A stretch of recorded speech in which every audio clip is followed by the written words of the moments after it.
Sekarang kita lihat manifestasinya. Orang-orang insecure itu biasanya kemudian punya 5 ciri ini dalam kesehariannya. Mari kita bantu kalau ada teman-teman yang terjebak di dunia insecurity ini. Yang pertama apa? Biasanya dia tidak ingin keluar dari zona nyaman. Diajak apa-apa susah.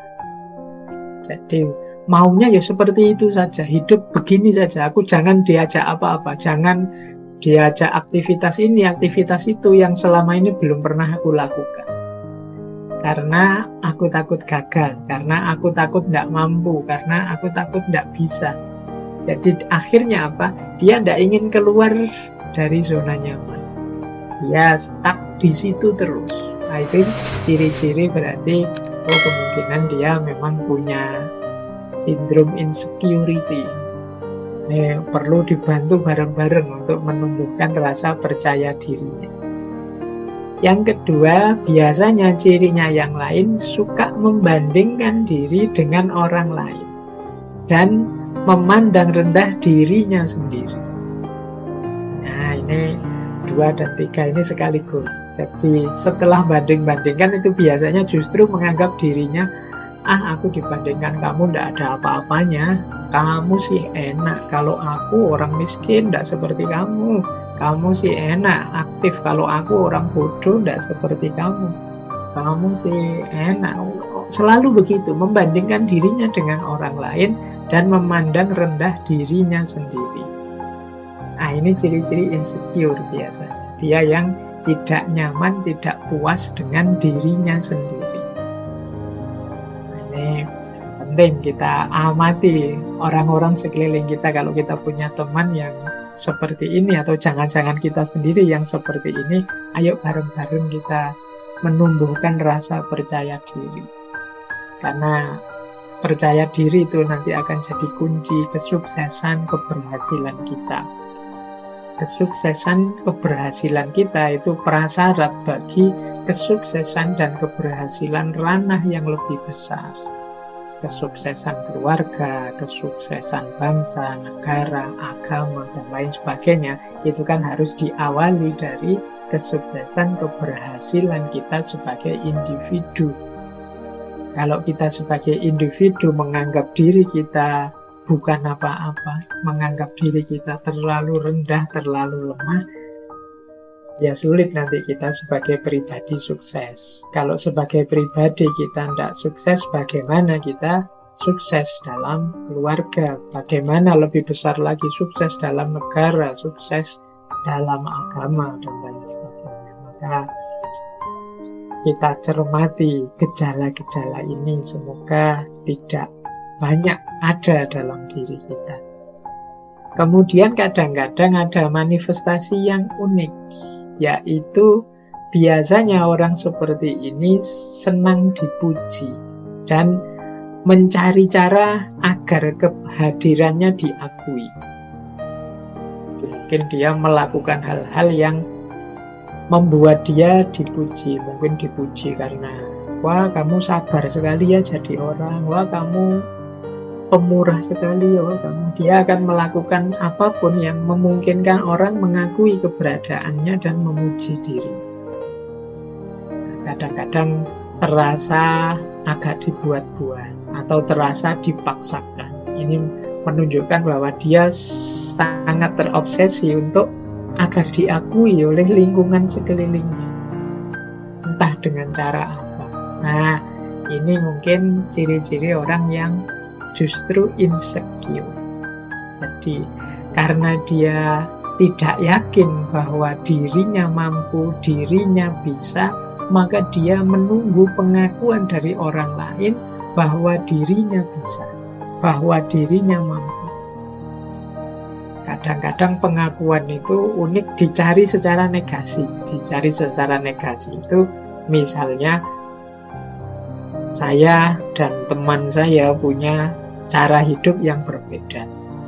Untuk menegaskan bahwa cara hidupku lebih benar, itu aku berusaha mati-matian menunjukkan betapa salahnya cara hidup temanku. Nah, ini sebenarnya sama modelnya dalam rangka mendapat pengakuan meskipun dengan cara yang negasi atau negatif. Intinya dia ingin diakui dan dipuji orang bahwa kamu mampu, kamu bisa, kamu besar, kamu benar, dan lain sebagainya. Nah, yang terakhir biasanya yang kelihatan manifestasi dari insecurity ini, orang cenderung menghindari interaksi dengan lingkungan sekitarnya. Jadi karena dia merasa tadi minder, orang minder itu kan lebih cenderung menarik diri dari keramaian. Nah, inilah manifestasi dari orang yang punya gejala insecure tadi. Efeknya apa? Ya, kalau ini sebenarnya sudah bisa ditebak secara logis. Orang yang mengalami insecurity itu kalau terus-menerus begitu, yang jelas dia cemas, pesimis, dan tidak bahagia. Karena terhadap dirinya sendiri saja dia tidak nyaman. Dia tidak merasa puas. Akhirnya apa? Dia serba pesimis dan tidak bahagia. Merasa rendah, tidak percaya diri, putus asa, depresi, kesepian, merasa tak berharga. Dalam situasi yang parah, bahkan ada yang, apa sih gunanya aku hadir ke dunia ini? Apa arti keberadaanku? Bahkan ada yang sampai ingin mengakhiri hidup.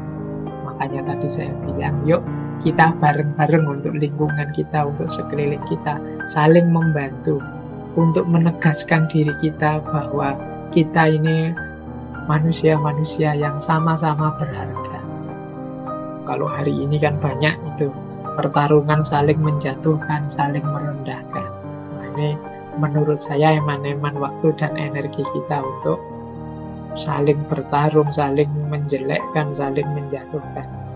Akan lebih kondusif, nyaman, enak hidup ini kalau kita saling mendukung, saling menguatkan, saling menumbuhkan rasa percaya diri bahwa kita mampu, kita bisa. Jangan sampai nanti generasi yang akan datang lahir menjadi generasi yang serba cemas, pesimis, rendah diri, depresi, kesepian. Orang-orang yang mengalami insecurity semacam ini hidupnya pasti lelah. Lelah itu karena dia mikir dirinya sendiri yang tidak memenuhi standar-standar seperti yang dia harapkan. Kalau bisa dia ingin lari saja dari kenyataan. Dia tertekan karena tidak cocok antara ideal yang ada di pikirannya dengan kenyataan yang ada di depan matanya. Jadi dia akhirnya ingin lari dari kenyataan. Fisiknya lelah, batinnya lelah. Makanya dia punya kecenderungan, saya bilang tadi, kalau dalam situasi sangat parah, ini perlu psikolog, perlu psikiater. Hari ini banyak hal yang membuat kita jatuh pada insecurity. Mari kita bareng-bareng untuk menyembuhkan rasa minder, rasa tidak percaya diri. Nah, saya lanjutkan strateginya. Oke, sekarang ya. Strategi-strategi yang mungkin kita jalankan agar kita tetap percaya diri. Yang pertama apa? Ya, jangan lupa self-love. Kita cintai anugerah Allah pada diri kita yang pasti istimewa, pasti luar biasa. Dalam diri kita tersimpan aneka macam potensi. Hanya saja kita tidak pernah menengoknya. Kita selalu sibuk melihat cacatnya diri kita. Kita selalu sibuk melihat kurangnya diri kita. Kita bahkan tidak hanya diri kita, kita itu senangnya melihat yang kurang dan yang jelek, yang cacat, baik dalam diri kita, diri orang lain, lingkungan kita. Akhirnya kita hidupnya jadi murung, hidupnya jadi tidak ceria. Maka yuk kita hidup dengan gembira. Kita sadari bahwa seperti apapun situasi, masih banyak hal yang patut kita syukuri, patut kita gembira. Itu strategi yang pertama. Strategi yang kedua, tidak usah terlalu aktif membanding-bandingkan diri kita dengan orang lain. Jadi tidak apple to apple.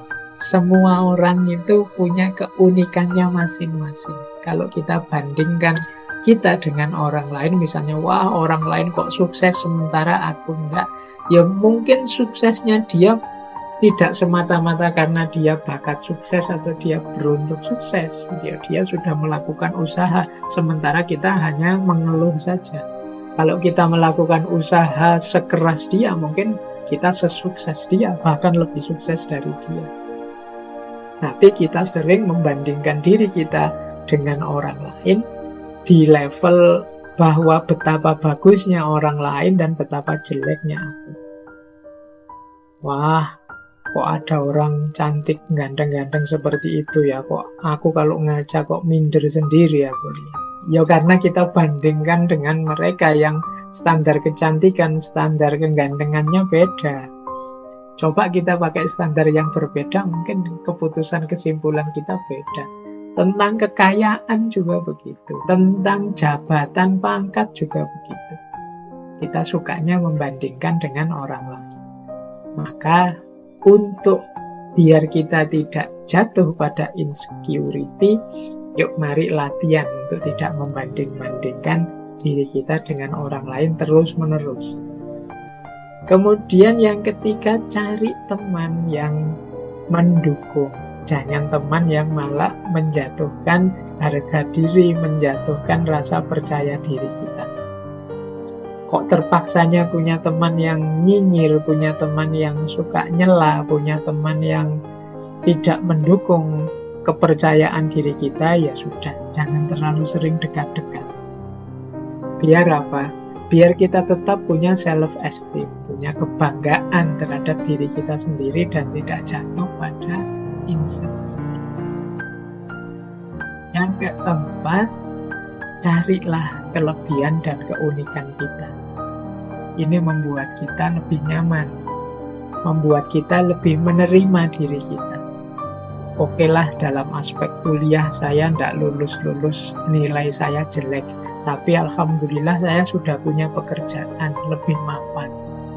Mungkin teman saya yang itu lulusnya paling cepat, nilainya paling tinggi. Tapi kan setelah lulus dia mikir nyari kerjaan. Saya sekarang sudah punya kerjaan, sudah bisa mapan. Loh, ini kan kita melihat sisi positifnya. Dia lulusnya cepat, tapi aku lulusnya lama. Tapi kan aku di pondok sambil hafalan Quran, lumayan. Aku lulusnya agak telat, tapi kan ada bonus, aku sambil hafal Quran. Nah, banyak kok. Coba kita cari, apa sih keistimewaan, kelebihan kita yang tidak dimiliki orang lain.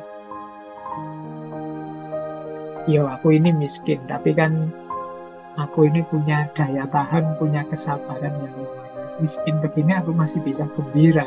Daripada yang uangnya banyak, kadang sumpek malah kena masalah masing-masing.